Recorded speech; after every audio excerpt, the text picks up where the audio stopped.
आजको भिडियोमा दुईवटा एकदमै महत्त्वपूर्ण र इन्ट्रेस्टिङ विषयमा कुरा गरौँ। एउटा विषयले नेपाललाई प्रत्यक्ष प्रभाव पार्छ, त्यसैले गर्दा त्यसको बारेमा कुरा गर्नुपर्ने हुन्छ। अर्को विषय इरान र अमेरिकाको युद्धसँग सम्बन्धित छ। अमेरिकाले 2 दिनदेखि इरानमाथि आक्रमण गरेको छैन र त्यो आक्रमण नगर्नुको कारण एकदमै रोचक छ, त्यसको बारेमा पनि बुझ्ने प्रयास गरौँला। तर सबभन्दा पहिले नेपाललाई प्रत्यक्ष प्रभाव पार्न सक्ने विषयमा कुरा गरौँ। एउटा अचम्मको खबर के आउँदैछ भने रसियाले इन्डियाबाट तेल किन्दैछ। पेट्रोलियम पदार्थ रसियाले इन्डियाबाट किन्ने भयो। आजसम्म इन्डियाले रसियाबाट तेल किन्थ्यो। रसिया मेजर एक्सपोर्टर हो, one of the major exporter हो, तेल एक्सपोर्ट गर्ने देश हो। अहिले आएर रसियाले आफैले बाहिरका देशबाट तेल किन्नुपर्ने अवस्था आएको छ। बेलारुसबाट किन्दैछ र इन्डियाबाट पनि तेल किन्न सुरु गरेको छ रसियाले, जसले गर्दा इन्डियाले गर्ने जुन एक्सपोर्ट छ तेलको, त्यसको माग बढ्ने भयो। माग बढेपछि मूल्य वृद्धि हुन्छ। नेपालको तेल पनि इन्डियाबाट आउँछ र एक्सपोर्ट गर्ने तेलको माग बढ्यो भने इन्डियाभित्र, नेपालमा पनि यसको मूल्य वृद्धि हुनसक्छ। अहिले पनि मूल्य वृद्धि भएको छ र अब झन् मूल्य वृद्धि भइदिन सक्छ। त्यसले गर्दा नेपालमा यसको प्रत्यक्ष प्रभाव पर्न सक्छ। तर यो किन भइरहेको छ भन्ने बुझ्ने प्रयास गरौँ।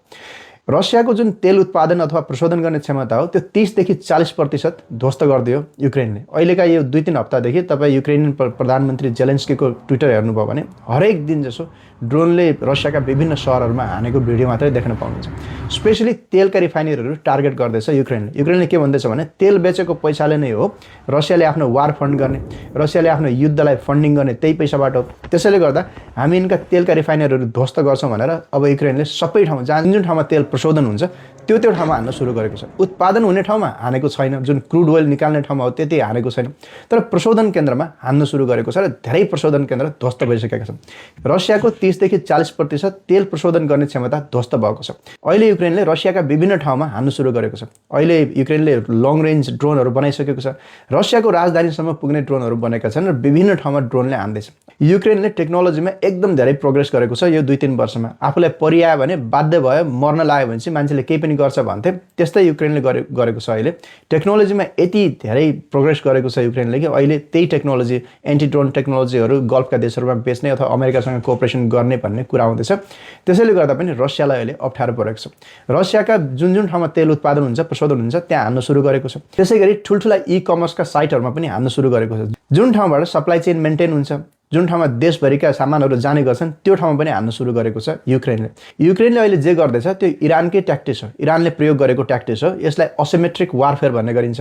असिमेट्रिक वारफेयर भनेको दुईवटा देश छन् मानौँ, एउटा देश अति शक्तिशाली छ, एउटा देश कमजोर छ। अब दुई देशको म्याच त हुने भएन। दुई देशले एकअर्कालाई आक्रमण गरे भने त्यो शक्तिशाली देशले त त्यत्तिकै खाइदिने भयो सानो देशलाई। अनि सानो देशले त्यो शक्तिशाली देशको एकदम त्यस्तो ठाउँमा, क्रिटिकल ठाउँमा हान्न सुरु गर्छ जुन ठाउँमा सबभन्दा बढी उसलाई नोक्सान हुने गर्छ। शक्तिशाली देशले यदि लड्न चाह्यो भने त सक्छ, तर सानो देशले एकदम धेरै क्षति गरिदिन सक्छ र शक्तिशाली देशले त्यो क्षति बेहोर्ने कि नबेहोर्ने भनेर सोच्नुपर्ने हुन्छ। जस्तो अमेरिकाले इरानमाथि आक्रमण गर्यो, अल आउट वारमा गयो, मानव ठाउँ ठाउँमा हान्न सुरु गर्यो, सिभिलियन इन्फ्रास्ट्रक्चरमा हान्न सुरु गर्यो भने इरानले पनि सबै सिभिलियन इन्फ्रास्ट्रक्चर ध्वस्त गरिदिन सक्छ। अमेरिकाका 100 हजारौँ मान्छे मारिदिन सक्छ, मिडल इस्टमा भएका हजारौँ मान्छे मारिदिन सक्छ। त्यसैले अमेरिकाले के सोच्नुपर्ने हुन्छ भने मैले यसरी गयो भने इरानले पनि त्यस्तै गरिदिन सक्छ, म के त्यो क्षति बेहोर्न तयार छु कि छैन भनेर सोच्नुपर्ने हुन्छ। त्यसैले गर्दा पनि यो वारहरू अल आउट वारमा नजाने कारण त्यो। त्यस्तै असिमेट्रिक वारफेयर सुरु गरेको छ अहिले युक्रेनले। जुन ठाउँमा सबभन्दा बढी क्षति हुन्छ रसियाको, त्यही ठाउँमा हान्न सुरु गरेको छ। यही कारणले गर्दा रसियाभित्र तेलको सर्टेज हुँदैछ। जुन देशले अरू देशलाई तेल बेच्थ्यो त्यो देशले अब तेल किन्नुपर्ने अवस्था आएको छ। रसिया र युक्रेनको बीचको युद्धले अब नेपाललाई पनि समस्या पार्ने भएको छ। त्यसैले गर्दा नेपाल सरकारले यो विषयमा अलि गम्भीर हुनुपर्ने देखियो। इभी गाडीहरूलाई प्रमोट गर, इन्डक्सन चुलोहरूलाई प्रमोट गर, विद्युतको मूल्य कम गर। विद्युत हाम्रो देशमा राम्रै उत्पादन हुन्छ, त्यसैले गर्दा बिजुलीको प्रयोग अलि बढाउँ, पेट्रोलियम पदार्थमाथिको निर्भरता घटाउँ, जनताहरूलाई बिजुलीतर्फ उन्मुख गराउँ। त्यसका लागि विद्युतको महसुल घटाउँ, बिजुली गाडीमा लाग्ने ट्याक्स घटाउँ, जुन गाडी पेट्रोलमा चढ्छन् तिनीहरूको ट्याक्स बढाउँ। बरु डिजल र पेट्रोलबाट चल्ने गाडीमा लगाएको करले यतापट्टि सब्सिडाइज गर्न सकिन्छ। इभी गाडीलाई सब्सिडाइज गरौँ, विद्युतको मूल्य घटाउँ। यसरी हामी आफ्नो देशमा भएको उत्पादनलाई प्रमोट गरौँ, जसले गर्दा हाम्रो डिपेन्डेन्सी बाहिरका देशमा घट्नेछ। यसले गर्दा पनि हाम्रो अर्थतन्त्रमा सुधार आउन सक्छ। के कुराले हाम्रो अर्थतन्त्र मजबुत हुन सक्छ त्यतातिर सोचौँ। यो 100 रुपियाँको सामानमा कर लगाएर जनताको ढाड सेकेर केही पनि हुनेवाला छैन। अब अर्को विषयमा कुरा गरौँ। 2 दिनदेखि अमेरिकाले इरानमाथि आक्रमण गरेको छैन। त्योभन्दा पहिले हानि गरेको थियो। 2 दिन भयो अमेरिकाले आक्रमण गरेको छैन इरानमाथि। यो नहुनुको 2-3 वटा कारण छन्। एउटा कारण त अमेरिकाका बेसहरूमा एकदमै धेरै क्षति पुग्यो र अमेरिकाले यो रिस्क एसेसमेन्ट गर्दैछ अहिले। यता रसिया र चाइनाले पनि हेल्प गरेको भन्ने कुरा छ इरानलाई, प्रत्यक्ष नभए पनि अप्रत्यक्ष रूपमा सहयोग गरेको भन्ने कुरा छ। त्यसैले गर्दा ब्याक च्यानलबाट यो कुरा हुँदैछन्। अस्ति भर्खरै मार्को रुबियो र रसियाका विदेश मन्त्रीको भेट भएको थियो, त्योमा पनि यो विषयमा छलफल भएको थियो। रसिया र अमेरिकाको बिचमा 2-3वटा कुरामा सहमति हो। युक्रेनमा अमेरिका नबोल्ने, यतापट्टि इरानमा रसिया नबोल्ने भन्ने कुरा हो। तर रसियामा युक्रेनले अहिले जसरी क्षति गर्दैछ त्यसले गर्दा रसिया यता इरानलाई सपोर्ट गर्दैछ भन्ने कुरा बाहिर आउँदैछ। त्यसैले गर्दा पनि यो विषयमा कुरा हुँदैछ र यो 2 दिन यता अमेरिकाले इरानमाथि आक्रमण गरेको छैन। इरानको आफ्नै बाध्यता छ। यता अमेरिकाले ब्लकेट लगाइदियो, माथिबाट बम हानेको हानेछ, यतापट्टि अर्थतन्त्र सकिसक्यो, तेल बेच्न पाएको छैन इरानले। त्यसैले गर्दा इरान पनि सेफ ल्यान्डिङ खोजि नै रहेको छ। अमेरिकाले इरानमाथिको आक्रमण रोक्नुको अर्को कारण के हो भने इरान पनि वार्ता गर्दैछ भित्रभित्रै। अहिले नयाँ खबर के आउँदैछ भने इरानले ओमानसँग वार्ता गर्यो स्ट्रेट अफ हर्मुज कसरी म्यानेज गर्ने भनेर। स्ट्रेट अफ हर्मुज इरान र ओमानको बिचमा पर्छ, त्यसैले गर्दा पनि इरानले ओमानसँग वार्ता गर्दैछ भन्ने कुरा बाहिर आउँदैछ। तर यो सबै फेरि पर्सेप्सन म्यानेजमेन्टको हिस्सा मात्रै हो। भित्रभित्रै इरान पनि गलिसकेको अवस्था हो।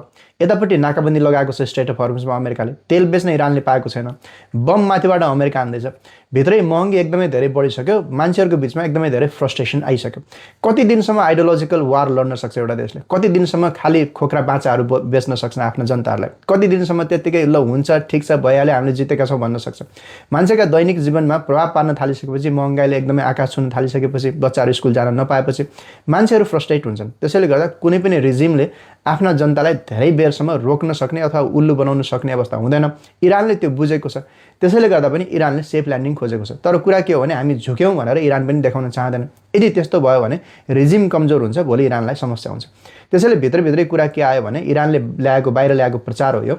ओमानसँग हामी कुरा गर्दैछौँ, ओमानसँग कुरा गरेर स्ट्रेट अफ हर्मुज कसरी म्यानेज गर्ने भन्ने कुरा हुँदैछ भन्ने कुरा बाहिर आउँदैछ। तर ओमानसँगको कुरा होइन यो कुरा के हो भने स्ट्रेट अफ हर्मुज कसरी खोल्ने भन्ने कुरा हो। इरानले खोलिदियो भने इरानको हार भएको देखिन्छ। त्यसैले इरानले होइन हामीले ओमानसँग मिलेर खोलेका हौँ भनेर भन्ने देखाउन खोजेको पनि हुनसक्छ। यो पर्सेप्सन म्यानेजमेन्टको हिस्सा हुनसक्छ। इरानमाथि अमेरिकाले 2 दिनदेखि आक्रमण नगर्नुको अर्को एउटा महत्त्वपूर्ण कारण के छ भने इजरायली प्रधानमन्त्री बेन्जामिन नेतान्याहु अमेरिकाको भ्रमणमा जाँदैछन्।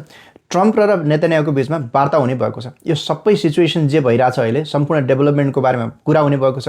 चाइना र रसियाको भूमिकाको बारेमा पनि कुरा हुनेछ। यो नेतान्याहुले आफ्नो ट्विटर एकाउन्टमा आफैले लेखेका छन्। त्यसैले गर्दा यो झन् बढी कोअर्डिनेटेड अट्याक हुनसक्छ यसपछि। र अस्ति भर्खरै अमेरिकी सदनमा एउटा बिल पास भएको छ जसमा इजरायली र अमेरिकी सेनाको इन्टिग्रेसन हुन सक्ने सम्मको कुराहरू लेखिएको छ। त्यसैले यो सबै कुराहरूको बारेमा छलफल हुनेछ र इरानमाथि कसरी आक्रमण गर्ने भन्ने प्लान हुन सक्छ।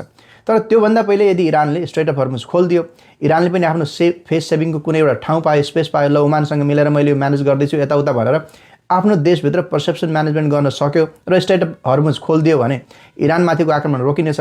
होइन भने इरानमाथि झन् ठुलो आक्रमण हुनसक्छ। इजरायल र अमेरिकाको कोअर्डिनेटेड आक्रमण अब हुनसक्छ इरानमाथि। तर यसले समस्या फेरि अब गल्फकै देशहरूमा पर्ने हो। जसरी अहिले युक्रेनले रसियाको विभिन्न एनर्जी इन्फ्रास्ट्रक्चरमा हान्दैछ, यतापट्टि इरानले गल्फका देशहरूको एनर्जी इन्फ्रास्ट्रक्चरहरूमा हान्न सुरु गरेको छ। अस्ति भर्खरै साउदी अरबका विभिन्न रिफाइनरीहरूमा हानेको छ र यसले समस्या हाम्रा जस्ता साना देशहरूलाई पर्न सक्छ। त्यसैले गर्दा हाम्रो सरकारको पनि यतापट्टि ध्यान जाओस्। जियो पोलिटिक्स कतातिर जाँदैछ, विश्व कतातिर जाँदैछ र हामीले हाम्रो अर्थतन्त्र कसरी धान्ने, कसरी बिजुलीलाई प्रमोट गर्ने, कसरी हाम्रो यो तेलमाथिको निर्भरता कम गर्ने भन्ने यो सरकारले सोचोस् र देशको अर्थतन्त्रलाई माथि लगोस्। Thank you very much. I will see in the next video.